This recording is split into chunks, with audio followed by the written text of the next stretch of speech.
Hindi mo rin ba magamit ang inyong GCash dahil nag-automatic siya na mag-turn off once na ino-open nyo ang inyong mga application? Ganito lang po ang gagawin nyo.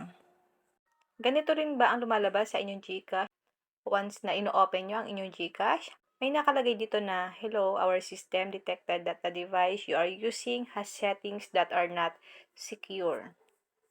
Para magamit, pumunta sa settings at i-turn off pareho ang developer option at unknown source settings. Kailangan lang po natin i-turn off ang developer options at unknown source sa ating mga cellphone.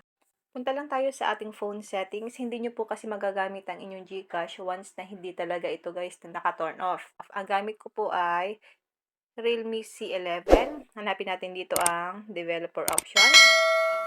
Click nyo po ang About Phone. Click natin ang baseband at kernel para lumabas ang build number. Click natin ito. Then, click natin ang build number ng 7 times. Then, ilagay po natin dito ang ating password ng ating phone. Then, back natin. Then, back tayo guys. Hanapin na po natin ang developer options. Back natin ito.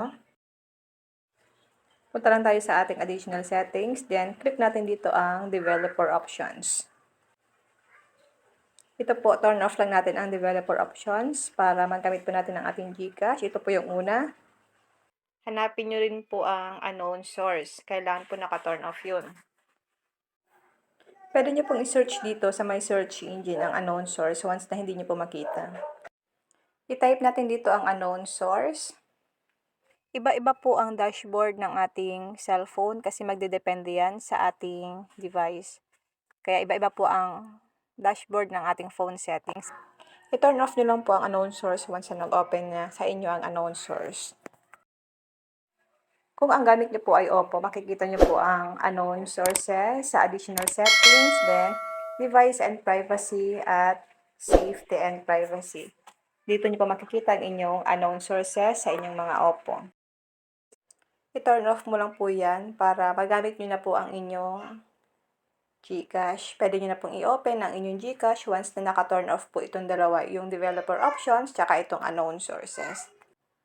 Madalas guys, kaya hindi nagiging secure ang ating mga GCash kasi once na may nilaro tayo na fill up natin ang ating GCash number, dun po madalas ma-hack ang ating mga GCash. Kaya po hindi nagiging secure ang ating application na GCash dahil din po sa mga online or link na ginagamit natin kapag naglalaro tayo. Kaya make it sure po na naka-secure ang ating mga GCash number para maiwasan po na ma-hack or mawala ang pera natin sa loob ng ating GCash.